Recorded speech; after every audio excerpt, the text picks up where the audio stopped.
Hey folks, Matthew Weiss here, weiss-sound.com, theproaudiofiles.com, and I've done my first collaborative effort with producelikeapro.com. I've got a really cool tutorial out on recording drums, and you can find that in the link in the description. But this is going to be a little overview about making aesthetic choices in the post-production side of mixing.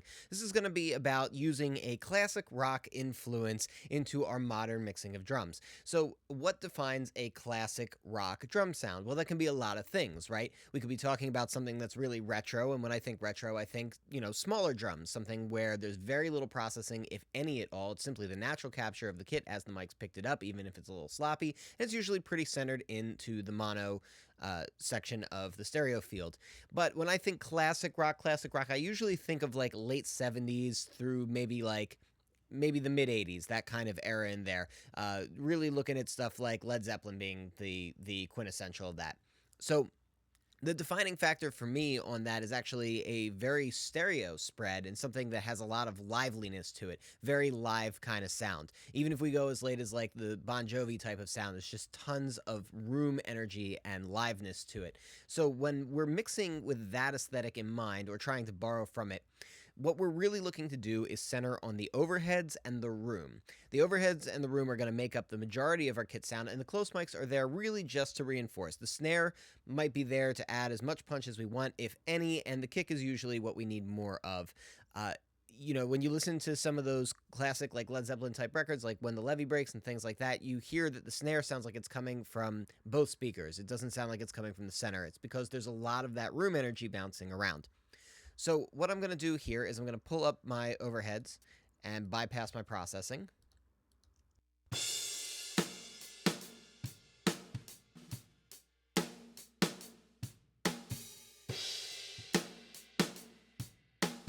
This here is a stereo-spaced pair. You can tell that it's a stereo-spaced pair because the snare is leaning off to one side slightly. It's not really quite in the center. It's hanging off to the left.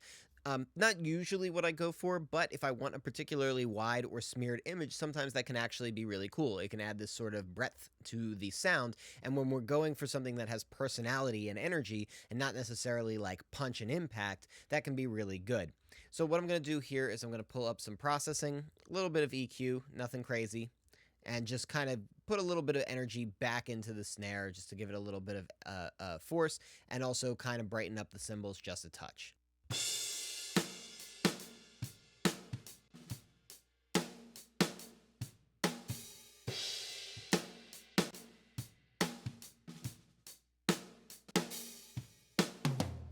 And I'll exaggerate that just so we can hear it.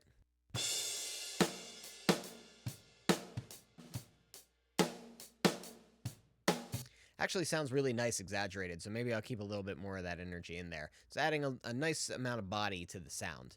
So if we take that and we take just our kick, for example, maybe we'll take the kick in and the kick out. And maybe back that off a hair because we're pretty loud.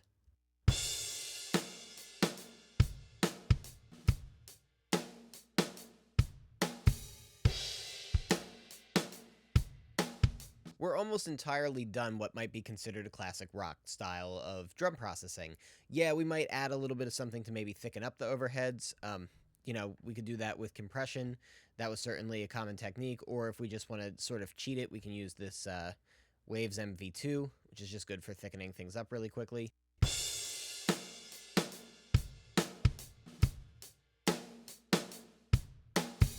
You know what? I'll use a little compression. Why not?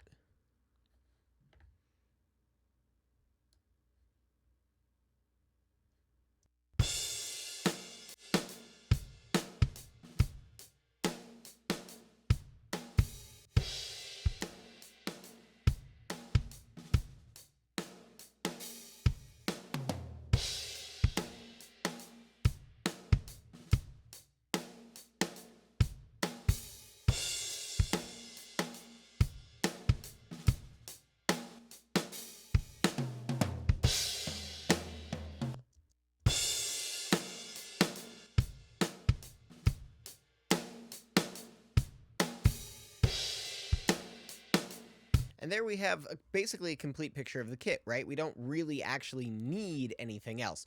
But what I'm going to do is add in some rooms. Now, I've got the rooms from the actual studio here.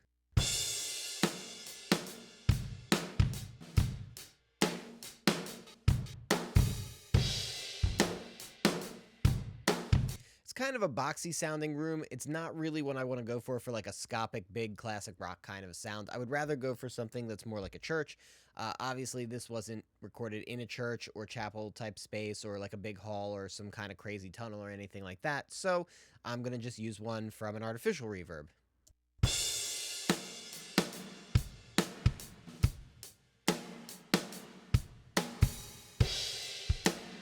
So that's the basic sound. Maybe it's a little bit much. I think what I'm going to do is shelve off a little bit of low end here.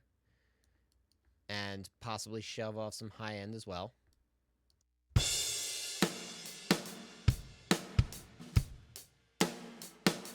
And you hear how immediately in doing that it makes the reverb a lot smaller. So before.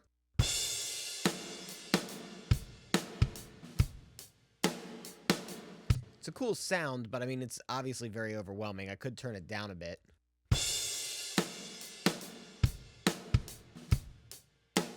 But it's almost too balanced that way, so just sort of shrinking the size of the reverb can be really helpful.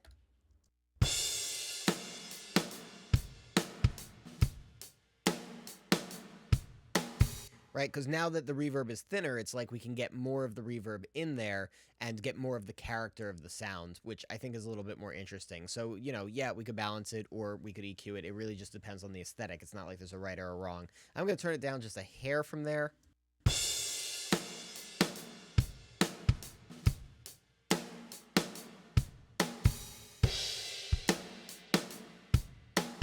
And I'm going to shorten the tail ever so slightly.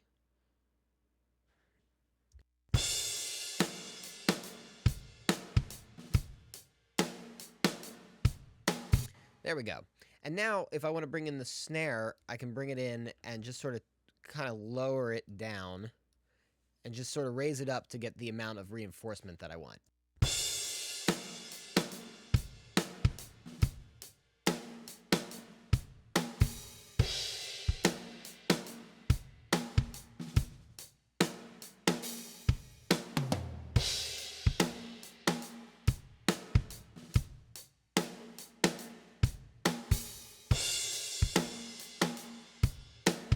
That sounds pretty darn good. And right there, we can use that as our drum sound. So let me bring in the other elements of this mix. A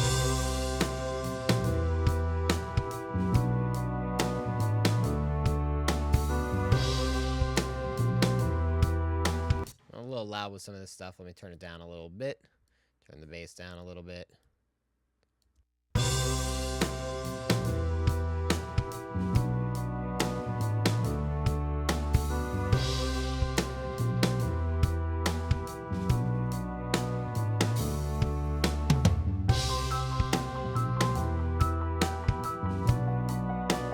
So we have what clearly sounds like a sort of classic rock kind of sound where it's very open, it's very natural, it's very based on the overheads in room.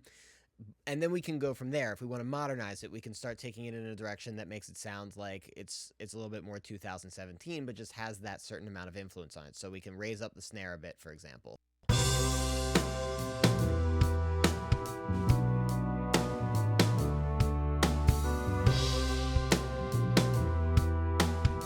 You know, turn up the kick drum here.